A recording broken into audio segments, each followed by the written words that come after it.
Next up is Senate Bill 124 by Senator Owen. Mr. Wilson, could you read it in? Thank you, Mr. Chairman. Senate Bill 124 by Senator Owen provides relative to the Louisiana Scenic Rivers Act. Thank you, Mr. Wilson. Senator Owen, we've been getting a lot of questions on your bill, so let us know, what does your bill do and why do we need it? So if I'm not sure if this is the appropriate time, but I do have some amendments on this bill to remove some of the bayous and rivers that were of concern to that I'm sure you've heard about in the past few weeks. As a member of the Bob Caucus, it's a perfect time for you to do exactly that. Mr. Wilson, do you have the amendments? Could you read them in, please? Thank you, Mr. Chairman. This is Amendment Set 1380, and like Senator Owen said, it removes certain water bodies from the bill, meaning that they will remain in the statute, and it adds 7 additional water bodies to the Scenic Rivers Act. Senator Owens, could you give me a list of what we're doing and what we're undoing? Sure. So basically, what this bill is attempting to do, and really, I'm making it more of a focus onto the West Pearl River, which is, generally my area. We're adding some tributaries off of the West Pearl as well, just to make it a little more specific. But we're removing some of the rivers of concern that people had. I spoke with several of the homeowner associations in the area, and we're removing. We decided basically to remove Bayou Lacombe, Bayou Cane, Bayou Chinchuba, Bayou Liberty, and the Tchefuncte River. So it's basically now at this point, with the amendments, it would be essentially a focus on the West Pearl River. Any questions on the amendment? If we have no questions on the amendment, I'm going to make a motion to accept Amendment 1380. Is there any objection to that amendment? A motion? With no objection, the amendment becomes part of the bill. So, Senator Owen, give us the background, what we're doing. So, this is about 30 years ago. The Pearl River became part of the Scenic River Act for the Louisiana Scenic River Act. It's a great thing. It's actually kept a lot of barge traffic off the river, which is it used to be a working river years ago. Now the only real industry on the river is that uses the river is the swamp tour industry, which in Slidell is around a $50 million a year industry. It's a big part of our economy.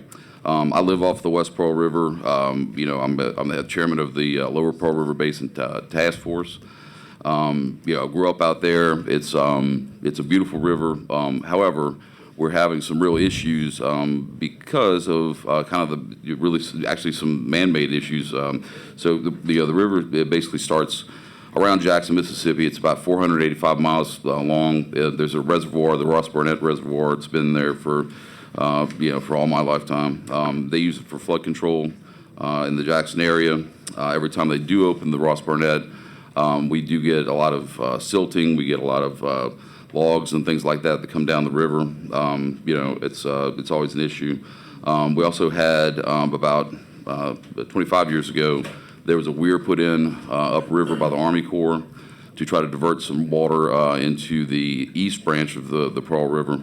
That system has actually failed, but we lost about 13 rivers and bayous just in 1 week after that particular weir was put in. And since then, we've had some severe silting. Also, the river has basically tried to make some changes in direction. And we want to do some cleanup. We don't want to do some work on the river, but the Scenic River Act is basically just a barrier to doing some of this work. You can get permits with the Scenic River Act. I mean, it's not impossible, but you are dealing with several different agencies. A lot of times, like our last project we did, we were cleaning out a outlet canal from one of the locks. It took almost 10 years to get the project done with all the permits and everything else.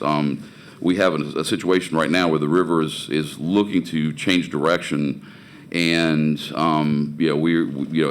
basically we're one hurricane or one big flood away from the river completely diverting into another channel, which would be pretty devastating for our residents and industry in our area. So what I'm suggesting is basically a temporary removal of the Scenic River Act for 8 years, allowing us to clean up some big snags, garbage. We have these garbage dams that are in some of the tributaries. I'll show some pictures in a minute. Basically after an 8-year period, it would go back to being a scenic river at that junction.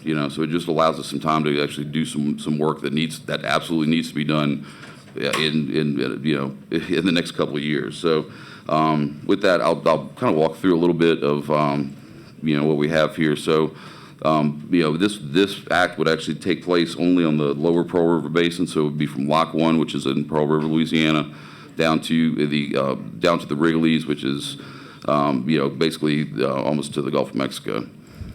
So I thought it's not coming up. Senator Owen, did we give the secretary the PowerPoint? We're going to need some help getting it up then because it's not up on something. Senator Owen, we have a question. It's by Senator Lambert while we work on that anyway.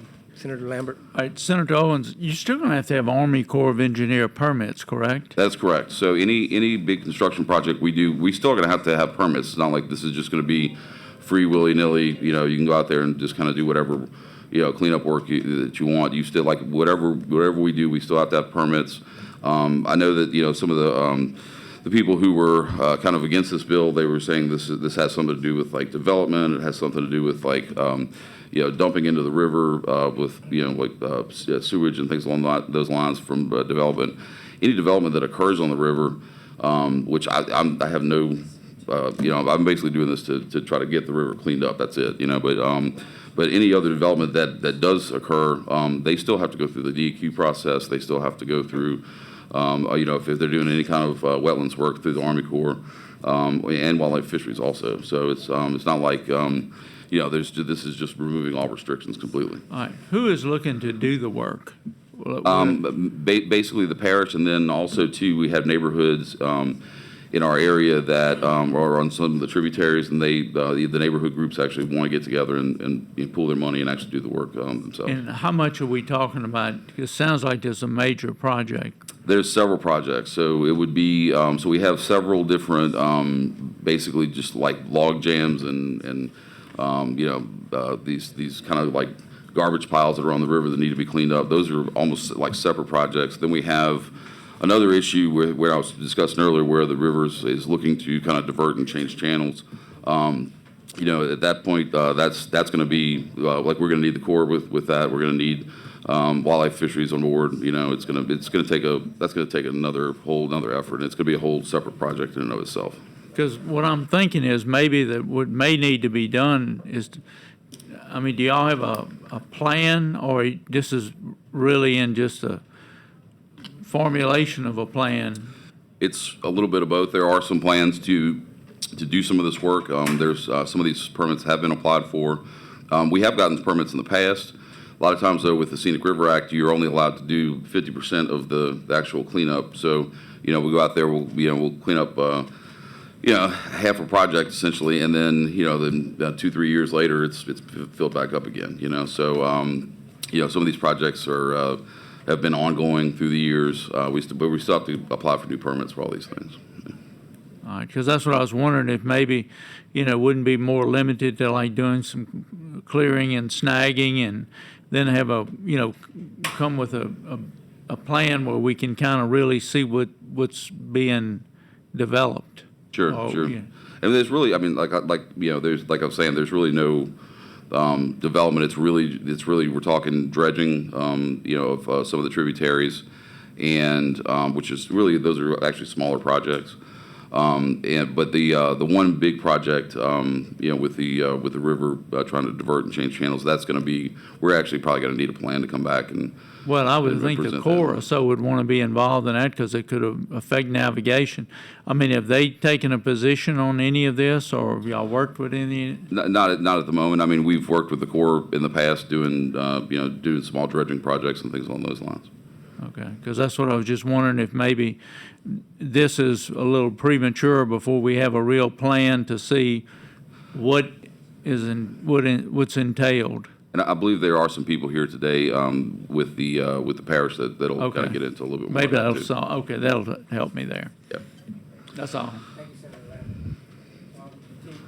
While we continue to wait, I see Cole Garrett's put in a card from Natural Resources. And Cole, I do have a few questions to follow up on Senator Lambert now that he brought something up. I'm sure we've done this in the past. Cole, I'm sure we've done things like this in the past, and what's our usual steps to get here? So there, Cole Introduce. Garrett, General Counsel, Wildlife and Fisheries. There's a couple of steps that are available to you. The legislative action is one of them. A lot of these rivers were put into the Scenic Rivers Act by legislation. They can be removed the same way. There is a nomination and declassification process that happens administratively. It involves comments not just by agencies, but also the public, whom I know you've heard from on this, so that would be another way that you could do it. This is not novel. Many rivers that experienced flooding, the Comeet, Bayou Manchac, a few others in recent memory have done something similar to this, where they remain in the Scenic Rivers Act. They are specifically removed from the prohibition of this activity for a period of time. I would say that 8 years is longer than those other time periods have been, if I'm recalling correctly. But yes, this is not novel. That's all the questions I had. Is there any more questions from the board? I don't see any questions at the moment. Senator Owen, are you finished your presentation? We never did get to your video. So I had some photos of some different log jams and some of the areas that we were talking about. If it's if we can't get it up, it's it's It's so very white. there we are. So Would you mind if I got Sure, one sure, additional yeah, comment, go- Mr. go Chairman? ahead, if Mr. you'll- Garrett. If you'll allow me. As far as removal of debris and white goods and kind of post-storm stuff, certainly that's something that is not scenic and not something that we would require a permit for or stand in the way of. Certainly we want that kind of debris to be removed so that it meets the spirit of the act. But rechannelization, dredging, and removal of a majority of naturally occurring debris is something that is prohibited right now, and I think that's what this bill is addressing. So, Thank you, sir. Thank you. Senator Owen. did you So, got your- and to address that point, we say naturally occurring. A lot of these things occur when the reservoir is opened up, when we have major floods. You can call that natural, but it's that sometimes like Jackson will just open up the reservoir, for in the spring just for no reason, and all of a sudden we have tons of debris coming down. It washes through the swamp. It picks up all kinds of not just silt and logs and things like that, but a lot of other just like household items, just trash people throw out, things along those lines. So it's like we say naturally occurring, but a lot of this stuff is actually due to man-made circumstances. So basically. This is the area where we're discussing with the Pearl River. So it starts around Lock 1, which is a lock system that's been on the Pearl for many, many years. The locks are no longer in use at this point, though. They basically just used for recreation. It goes all the way down to the Wrigley's. The Wrigley's is basically the pass that goes out into Lake Pontchartrain and into the Gulf. And we have a very healthy marsh. It's mostly in the area most of the area is wildlife management area. All of the Honey Island, basically between the West Pearl River and the East Pearl River, is part of the wildlife management system, and it's called the Honey Island essentially, and that's why we have the Honey Island Swamp. When we're talking debris, these are the kind of log jams that I'm talking about. You can see there's just garbage everywhere. This is one of the tributaries on the Morgan River. Like I said, and you can't go out there and pick up trash. I mean, that's not an issue. But to get around all these log jams and everything, it becomes a real mess. People can't get their boats out. They can't use these rivers anymore. except for, just to go around essentially. These are other pictures. There's another log jam on the same waterway a little bit further down. You can see there's logs everywhere, but there's, also a lot of just household garbage. We have a fridge back there, in one of the pics. This is, and this is pretty typical of like a lot of the tributaries. Another issue that we have is we have the bridge that was just recently closed by DOTD. The area right below the bridge is completely almost silted in. It's less than a foot deep in most places. To get a barge over there to fix the bridge is going to be a real issue, and it is going to take some dredging just to get the equipment up there. Otherwise, it's going to basically the DOTD said it would almost double the cost of putting this bridge in. So that's another issue all in and of itself. That's me standing in the river during flood stage. This is this is actually a lower flood stage of the river. That river right there at that particular spot used to be about 8 to 10 feet deep, and that was just 10 years ago. So that's how much silting has come in just in the past 10 years. And honestly, like in the summertime, that where I'm standing right there is basically just a sandbar. It's completely there's one little tiny channel that goes along the river, and that's pretty much it. You can see some of these areas. If you look, you can see where there used to be bayous. That was like I said, this is about 10 years ago. We've had some severe silting in the past few years. Right there in the middle of the picture, you can see like that there basically is no access to these waterways anymore. They're less than a foot deep, and they have all kinds of growth and debris that's come up in that area. This is one of the areas where the water's looking like it's going to divert. Where we're sitting on the river. If you're looking at that camp is actually about 6 to 8 feet above. It's on stilts. We're actually looking down into that area because the whole area has subsided, and that's just a recent phenomenon. Like I said, in the past 15 years or so, the same area, basically. There's a little log jam that's actually keeping the river, holding the river back at that point. This area right here is where the river's actually trying to divert. This area used to be called Friday's Ditch. Friday was a freed slave back in right before the Civil War. He was taught how to read and write. He actually studied engineering, dug a ditch so that they could, actually bring church members over from Slidell to Pearlington. When I was a kid, Friday's Ditch was still a ditch. It was, you could walk through it. It's a fast-moving little, stream. We used to actually walk our boats through there. It was only about, 2-3 feet deep. It is now almost 200 feet deep in some places because the river is carving this whole system out. It was, when the weir was put in the river about 20 years ago. If you see down here at the bottom, Mills Bayou used to be about the same size as Friday's Ditch is. Mills Bayou dried up, and that's when the water started actually diverting down this channel. So that's one of the things that we're concerned about because most of the swamp tours and other operations occur downstream from this particular spot. You can see this is where the bridge is right here that I was just showing you. You can look downstream where the river is completely filled in. And it's all it's basically green space at this point. There's a tiny channel during the summer that opens up where a few boats can get through, but no large boats. Anything with a draft over a foot, basically is limited from going up and down the river at this point. These are just some other tributaries that were included.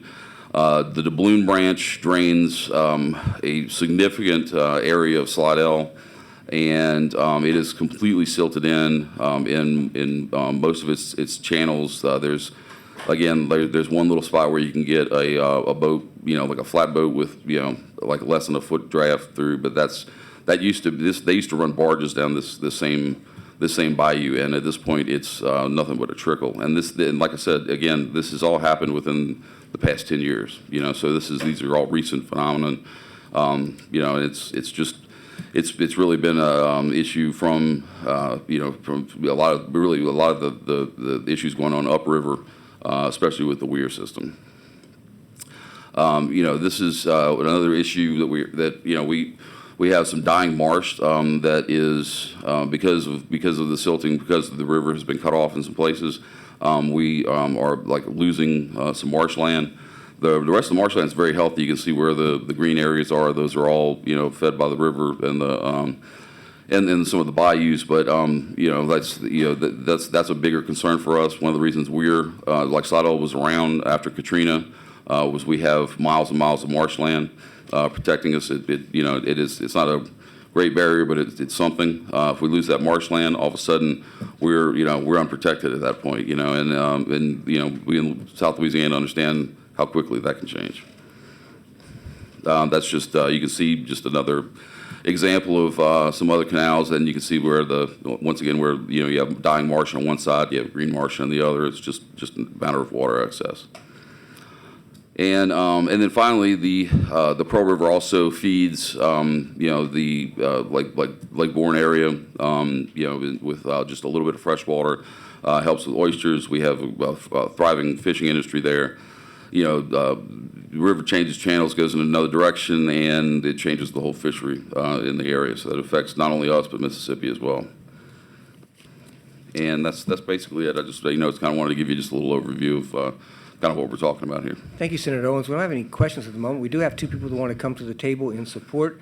From the Lieutenant Governor's office, Ms. Vicki Melius. And changing from red card to green card, I think Dan Clater would like to come to the table. Green card, or is he waving? Thank you, Senator Clater. Go ahead, introduce yourself and give your support. Good afternoon. I'm Vicki Milius with Lieutenant Governor Billy Younggesser's office. Lieutenant Governor Younggesser asked me to be here today to express his full support for Senate Bill 124 and to commend Senator Owen for introducing it. He has personally witnessed the impact of recent flooding in communities across Louisiana. He believes this bill represents a meaningful step toward reducing the risk of future flooding in St. Tammany. Thank you for allowing me today to speak on his behalf. Thank you very much. I see no questions. We do have Mr. Boyd Boswell with St. Tammany Parish Government here if anyone has any questions of him. We have also Lenny Kopowski from Magnolia Strategic in support but not wishing to speak. And if I get this one wrong, I'm sorry. Amy. How say it?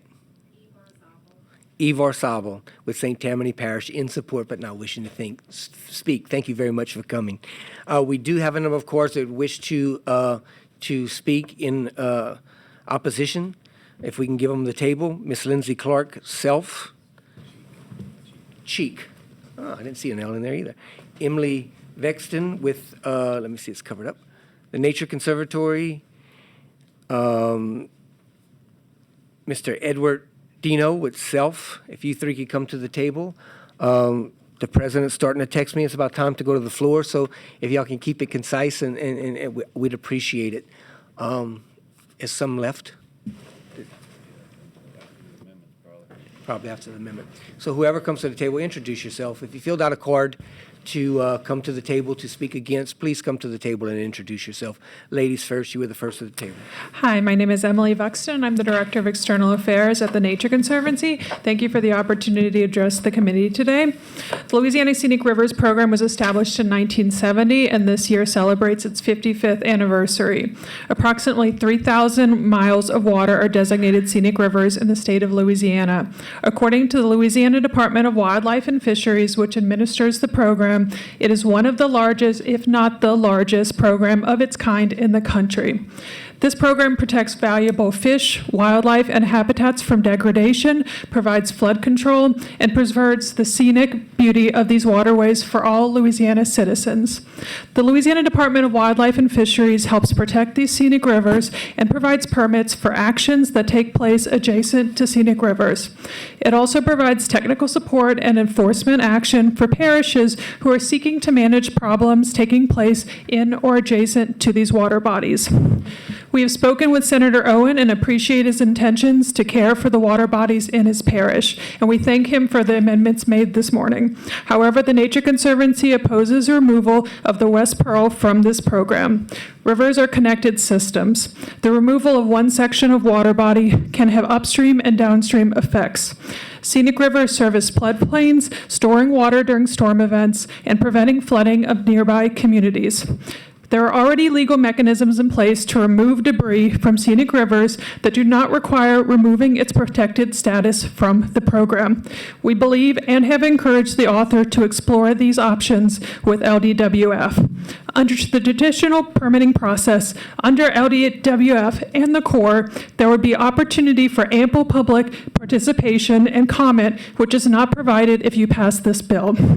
We believe removing entire parishes from any state program is both bad policy and sets a bad precedent for the state. The removal of water bodies from the program risks unintended consequences, including increased flooding in nearby communities, bank erosion, loss of ecological diversity, and habitat loss, as well as excessive sediment deposition. Allowing for rivers to maintain their natural functions keeps both habitat and local communities safe and healthy. We urge you to vote no for this bill. Thank you. Thank you, Ms. Vuxen. Ladies, introduce next. yourself first. Good afternoon, Chairman and Senators. My name is Lindsay Cheek. I'm a trial lawyer, but not the car wreck or the billboard, self-aggrandizing billboard type of trial lawyer. I'm also a small business owner. I own a law firm in New Orleans, and I also have about 20 acres on the Bogafalaya and Abita rivers.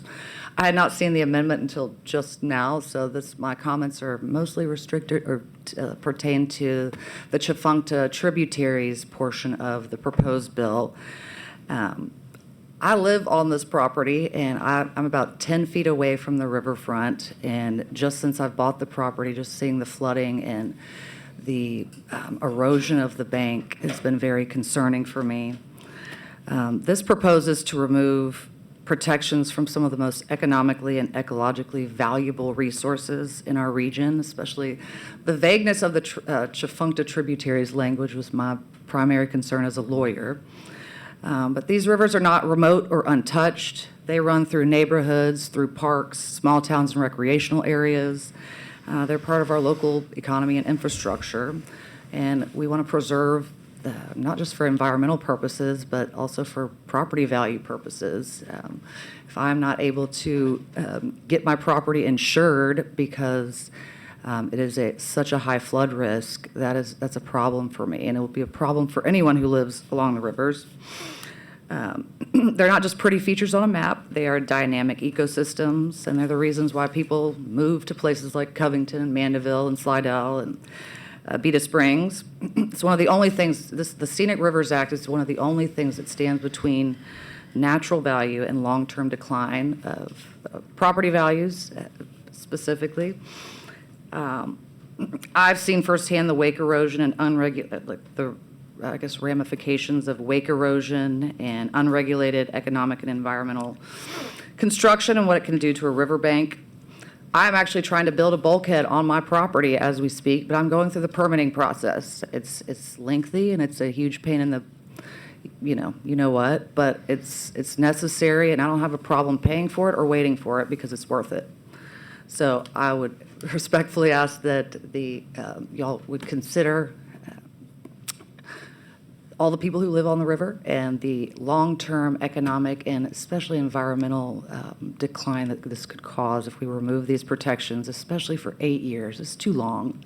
So I'd respectfully ask that you vote no on this bill. Thank you, Ms. Cheek. Sir, introduce yourself.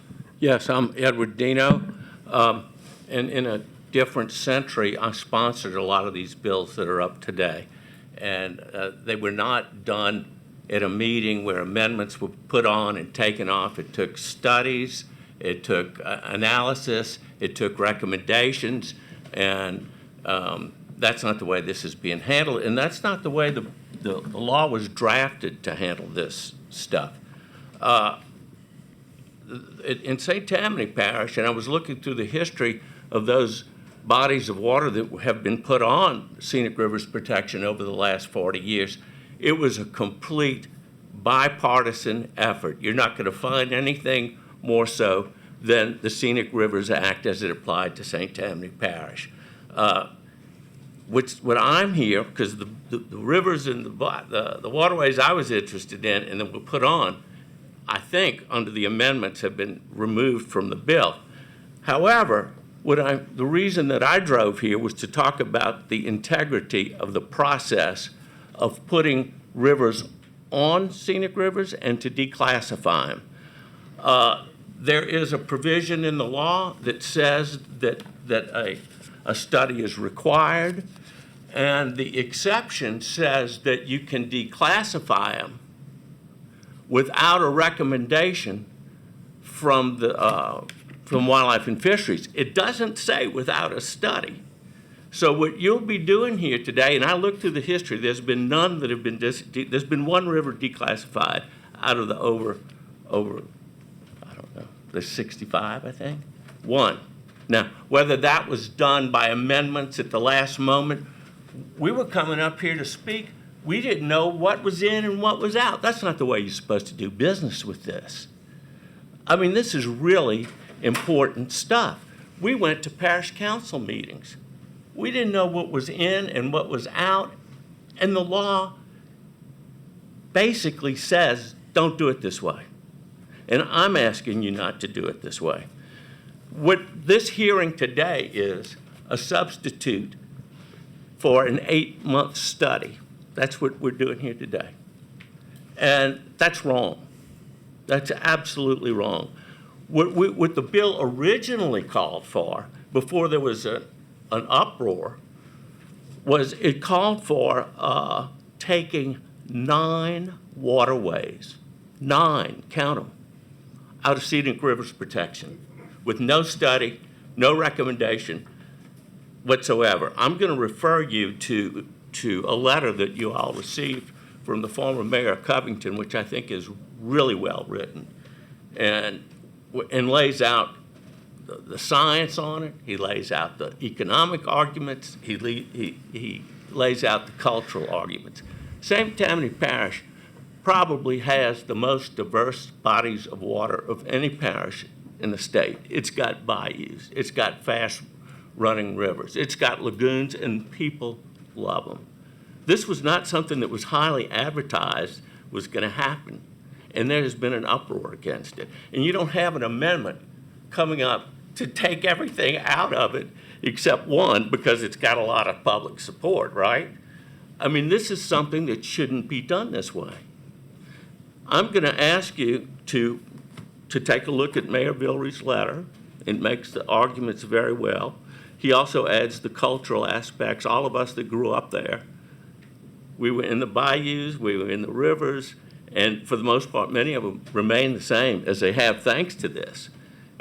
And tell you that this is important. And I would hope that in the future that the work of all of us in the past to do this, and I'm talking about everybody from John Hankel to Bill Strain, that put things in scenic rivers, that the intention of how they're removed and how they're added is honored. And it's not done this way. This is not the way to do it. Thank you, sir. We have a question. Senator Duplessis? Thank you, Mr. Chairman. Just briefly, I want to thank you all for being here today. If you could, because it sounded like I heard a lot of was the same from both the bill author as well as you all, with the desire to protect the environmental, ecological, and even economic benefits and of what is there through these rivers and tributaries. So, could anybody just speak to what Senator Owen is trying to protect? Because he through his illustration and through what I was able to gather from what he's trying to prevent further degradation in many ways, and you know, he's trying to do something that he believes is in the best interest of his district and his community. So if any of y'all could just speak to that, like if we don't take these steps, how can we go about addressing some of those concerns that he's trying to handle? Sure, I can start. I think we would encourage him to work with the department. There are a lot of already mechanisms in place that they can do with LDWF to address some of the issues. One of the things he pointed out was a a refrigerator, like that can already be removed. You don't need a exemption to remove all sorts of refrigerators or like things that are literally trash in the river. I think the department would probably encourage lots of other ways to do this. I think Senator Lambert also brought up the Army Corps earlier.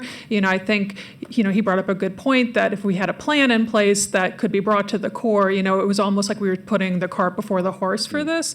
I think he could present whatever the plan was for addressing these challenges in the river and bring that to both the department and to the Corps, and the Corps and the department could suggest steps that either would take, permitting or not even permitting. Some of this wouldn't even require permitting for some of the challenges that he wants addressed. And I think just also, I've sat through a lot of these scenic river bills before, and people always put up pictures of logs and how they're blocking the river. And, if you do remove a lot of that stuff, it can cause even more flooding, right? Because you are increasing the water velocity down the river. So some of the challenges that we see are also things that will also cause even more challenges in the future if you do address them. So that's why we really encourage him to work with both the department, the Army Corps. We've talked about having public hearings on this. I think a lot of the residents in the area probably have a lot of good examples of things that, could be addressed both, without taking it out of, the whole program for 8 years. 8 years is also a long time. The other problem we have with this bill is that if you do take it out for 8 years, anything could happen in the river at that point. It's not just his plan. Maybe, the next administration comes in and they want to do something even more harmful to the river. That would all be accepted under this because you're taking it out completely for 8 years versus saying, like, here's a very specific plan of what we'd like to do, and we're getting approval for it, and we don't need to make such a blanket exception, which is what this bill would be providing. I think that's the concern is kind of this felt like a last minute, the people who live on the river and are affected were not informed. And I appreciate you, Senator Owens, and I know that I think you live on the river. So I know that your intention is probably is good. But it's the last minute, vague, kind of surprise nature of this, that and the length of time, it's 8 years. We just don't have enough information as residents who are affected by this to be able to mount an offense or to back it. Let me just add also that there's provisions in the law that allow dredging. And the idea that we're going to do away with scenic rivers protection because we can't get a permit fast enough, it's like, let's do away with highways because people are having accidents on them. I mean, this just doesn't make any sense. I mean, it really doesn't. Thank you. Thank you, Senator DePlessis. We have no more questions. Thank you all for coming. We have two more, Mr. Matthew Allen and Charles Williams. If y'all are still here, please come to the table.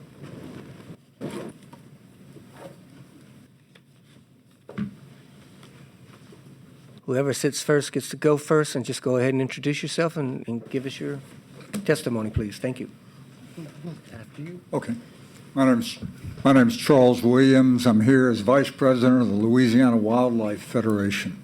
We're a 12,000-member organization statewide, and I initially had the thought of coming here when I heard about this bill that seemed to be aimed at eviscerating the Scenic Streams program totally in a big part of southeast Louisiana, i.e. St. Tammany Parish.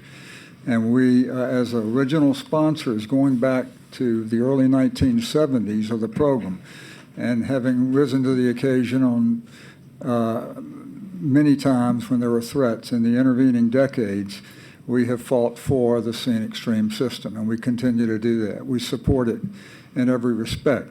Now, I live a quarter mile from the Comeet River, and I know the extent of damage that can occur from floods. And I want to come back to that in a minute, because when you let a genie out of a bottle, sometimes it's hard to get back in.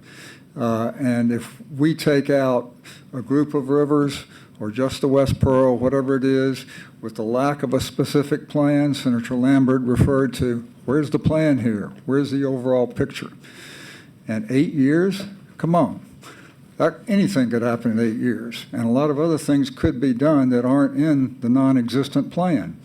So a procedural matter, we think it's objectionable, and I agree with the previous speakers on that point. But on the Comeet specifically, we took it out of the system, we suspended it, And we were told that a substantial part of the work would be desnagging. I don't know what that conjures up in your minds, but to me, it was dragging fallen trees out of the river, so forth. Yes, didn't object to that. Once the work started, I got to looking at it. I paddle the river frequently, I fish it frequently, and lots of mature trees were being cut. Why are these trees being cut? Scores of them. Mature, healthy, upright trees on the banks of the Comeet River. You can see some of them from some of the bridge crossings. You can see the stumps. Anyway, and what's going to happen to where those trees were when those root balls decompose?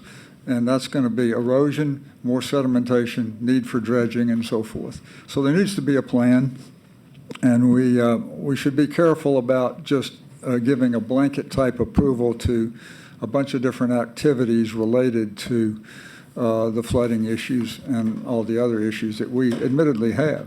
Again, I helped tear out several neighbors' homes over in the edge of the Comeet Hills subdivision where I live. But I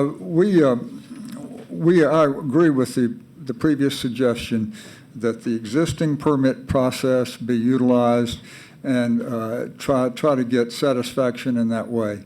And we would support that effort if we, along with everyone else, could have some input. What's going to happen here, why, and when? Thank you. Thank you, sir. Go ahead, sir. Okay, good afternoon, Chairman Henson, Vice Chair Fessy, and all you esteemed members of this committee. My name is Matthew Allen. I'm the founder and executive director of North Shore River Watch. For 4 generations, my family has lived on the Little Tchefuncte River and its tributaries, all scenic streams. We live with flooding. Rivers flood. We've never had a problem with it. Our houses, one is built 11 feet off the ground, another 5 feet further from the river. Back in the 70s. We don't have problems with flooding. We accept it. I'm here to express, our members worry about this. But enough has been said about everything else. I would like to thank Senator Owens for hearing what we have been saying for the past month, and we really appreciate the amendments to it. But I want to point out that wood in a stream is not a bad thing every time. Some of the pictures Senator Owens showed are extreme situations that should be dealt with in the permitting process. I will agree with that. I'd be happy to work with them on solving some of those problems. But wood in streams is actually a vital part of the whole hydrological system. And hydrology and flooding are very complex things. Large wood is critical. Natural rivers exist in an equilibrium. They just don't flow water to the sea. They're also bringing sediment to the sea. The land is going to the sea. And there's a delicate balance that they exist in where they have the right slope, the right amount of resistance to the flow to slow it down so it's not down cutting and moving extra sediment out. When you start clearing these natural rivers that exist in an equilibrium, they're not changing. You exit lots of changes. We've seen it twice now with river cleanings after hurricanes on the Little Tchefuncte. More trees fall in than they take out sometimes. Just because that one action of removing the wood changes that hydrology, and it needs to be studied more. It's more of a opportunistic projects than deliberative projects. And we need more deliberative actions consistent with the permitting process. But I would like to thank everybody for allowing us to speak here, and I hope you all have a good afternoon after this. Thank you, Mr. Williams. I hope you do too. We have no more in opposition wishing to speak. Mr. Peter Robbins Brown is here in opposition, not wishing to speak. Polly Glover in opposition, not wishing to speak. Emily Taylor for self in opposition, not wishing to speak. Kathy Wascom here, not wishing to speak, but in opposition. Mr. Michael Hartzog, not wishing to speak, in opposition. Mr. Rick Owens, present for information, only, opposition, not wishing to speak. Senator, back to the table, and a reminder that we were due on the floor 40 minutes ago. Well, thank you, Mr. Chairman. I'll be brief. So, I appreciate everybody's input today who came and testified. But like I said, when when you're dealing with this, you can get permits on the river, just like we were, some of the other people were discussing earlier, but it does take a tremendous amount of time. The Scenic River Act is often used as an excuse, basically, to kick the can down the road and not give these permits that are needed. We're looking at 8 years, and then I heard this several times that it's 8 years is a long time. Well, it is, but if the permit process is going like it has been, and we have some other hurricane, something along those lines that comes through, and the river diverts channels basically, and goes down a separate branch, that's not really fixable at that point, So it's and that could happen. I mean, a lot of these changes that have happened that I'm talking about have happened in the past 10 years. They're man-made problems. These aren't natural occurrences that just or it's just the river doing its natural thing. It's usually due to the fact that like the reservoir is open more often than not. Basically with this, I mean, I've met with HOAs, I've met with homeowners, I've met with fishermen, I've met with ecologists, and they all, everybody notices these changes. It's this whole area. We did remove the rivers that most of the people were having a concern over, and like I said, my focus is on the West Pearl. We had unanimous support from Parish Council supporting this particular law or this bill, and we have a big industry in St. Tammany that especially in the Slidell area, that could be lost if some of these changes do occur. So, I was a homeowners president in my area for 6 years. We were doing the small dredging project. I started year one when I was the homeowners president. It took an additional 4 years after I got out to finally get that permit to do dredging, and then we were only allowed to do half of it. It ended up silting back in just a few years. So, so basically, at this point, I know we're running low on time, so I'm just going to go ahead and close up. But this is needed. I focused the bill so that we did take out a bunch of the rivers that people had most of the trepidation on, and at this point, I just asked for a favorable passage. Thank you, Senator. And we have a question, Senator Facey. Yeah, Senator, I just got a comment to make. I live in a coastal canal. Years ago, I was trying to save 5 100-year-old oak trees. So I started putting sack cement around them, and I was stopped by the Sierra Club. Eventually, it took me 3 years plus to get the permit, and the live oak trees fell in the water, and they all died, 100-year-old trees. So I understand where you're coming from about the permitting. I think we need to more fix the way we do get permits and get them where we need them. So I didn't know if there was something we could do with this bill, because I understand all of the testimony that came here today, and to keep everybody on the same page, just think of whatever you think we could do to make it feasible for everybody. And if there is something that we could, that somebody has an idea, about that we could add to the bill, or maybe change the bill in some way, shape, or form. I mean, I'd be open to it, but at this point, this is kind of just the option that we were kind of left with. So, well, how long has it been taking you to get a permit? I mean, like I said, it took me over 3 years. So, I'm on your side on that fact, but I'm just saying I was hoping we fixed that issue somewhat, but that's where I'm at. I just want to make sure that when the testimony came up here, we're on both sides of the fence, and I know you want to do a good job. I know I was in a situation where I lost those 100-year-old oak trees that I can't replace, and I see you're losing marsh. Is it saltwater intrusion because the fresh water's not going in? Do we have all of those reasons why that's going on? And those are the kind of things I think that we need to know so we can maybe come up with a compromise on this. So that's all I was asking. Thank you, Senator Facey. Senator DePlessis. Thank you, Chairman. I want to reemphasize largely what Senator Facey just said, in that, going back to my original comments, when I heard the opposition speak, it sounded like we all want the same thing. We got environmental concerns, ecological concerns, economic concerns. The question is, how do we get there? And I just want to say, whatever happens with the bill, I hope that we can work to try to continue to get there, to find a place of compromise to improve, because I certainly want to support you in what you're doing. And I'm also very sensitive to the comments from those who came in opposition, and I think it seems like we all want the same thing, but trying to get there is looks like there's still some work to be done. Thank you. Senator Owens and the chairman should always be able to judge his committee a little bit. And the work you've done on this is incredible, and the pictures you've shown, we obviously see need some work.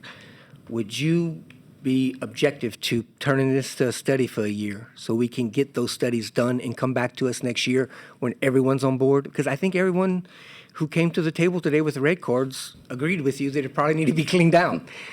They would just like to see the data that it needed to be cleaned out. Well, I understand, everybody's, perspective on, especially in the Tfunkta River on Bite Liberty, the rivers that were taken off, because there hasn't been a whole lot of study on those rivers. The West Pearl has actually had a lot of study. We've done a lot of these studies through the years, for different dredging projects. And, frankly, the work, honestly, because of some of the Scenic River issues, like, the fact that you can only, dredge out half a river system, and that's under the Scenic River Act. I mean, they force it every time. We actually don't get to actually do the project correctly the first time. And we've had a bunch of these studies done. We're going to have one, obviously, for if we're going to do any kind of river, like rechannelization. I mean, honestly, so that's going to be. I mean, we are going to have to do studies. They're going to have to do studies for these individual projects. But the people on the West Pearl, up and down. I mean, I've had support, from the residents. I've had support from HOAs. I've had support from the industries on the river, and I focused it down to the West Pearl so that we could get some of these things accomplished. And the Scenic River Act, honestly, it is hindering some of those things. It's temporary. It goes back to being a scenic river after 8 years. I think you've done great work. I think there's obviously something, it looks like it needs to be done. Is that a suggestion of no to the study resolution? I'd be hesitant to do a study resolution at this time. May I ask the will of the committee? Do I have any motions? Sure, you always can, Senator Lambert. Where you're coming from. The only thing what I have a problem with, I'd like to know if you had a plan that you could bring us to say, look, this is what we're going to do with the West Pearl. This is the things. And we've got so many steps to go through before you even get to get a permit. I mean, I can see where you can do some snagging right now, and hopefully that can go through with the wildlife and fisheries, get the permits there. And I think all these people are in agreement with that. I think I feel much better if you go through that procedure and then come with some engineering and say, this is what we need to do, and this is why we need to suspend this portion on the West Pearl River. Because I think right now we're suspending something with no real plan, and I think all of y'all want pretty much the same thing, because the log jam looks pretty bad, and some of the things those need to be cleared up. And that log jam, I know that A.G. Crow, our former senator, lives on that particular branch of the river. He's been trying for, he said, almost 15 years now to get a permit to clean that up. But see and that's where I guess wildlife and fisheries, we would need something. Yeah. Senator Facing. Got one question for you. Can you not get that clog out the river now with the pictures you showed without a permit? I mean, from what I'm understanding. That is our understanding at this point. That you cannot get one. Okay. Thank you. Senator Jenkins. Mr. Chairman, I mean, with all due respect, I think this bill needs to be deferred. Allow these people to get together and talk to each other and come up with some kind of a plan. And I think that's what the troubling issue is here. Very rarely would I ask for some kind of deferral of a fellow senator's bill, but there just seems to be some need for you all to come together in that area and maybe come up with some kind of a plan that would be workable. And I mean, if we just want to defer it for a few weeks to give you an opportunity to do it, we can do that. We have some more meetings. Yes, we do, right. sir. We have plenty. Let's defer it maybe a week. Senator Jenkins makes a motion to defer SB 124. Is there any objection to that deferment? With no objection, SB 124 is deferred. Thank you all. Thank you, Mr. Chairman. Thank you, members. Senator Klein-Peter, do we have a motion? We have a motion to adjourn by Senator Klein-Peter, and the committee is adjourned.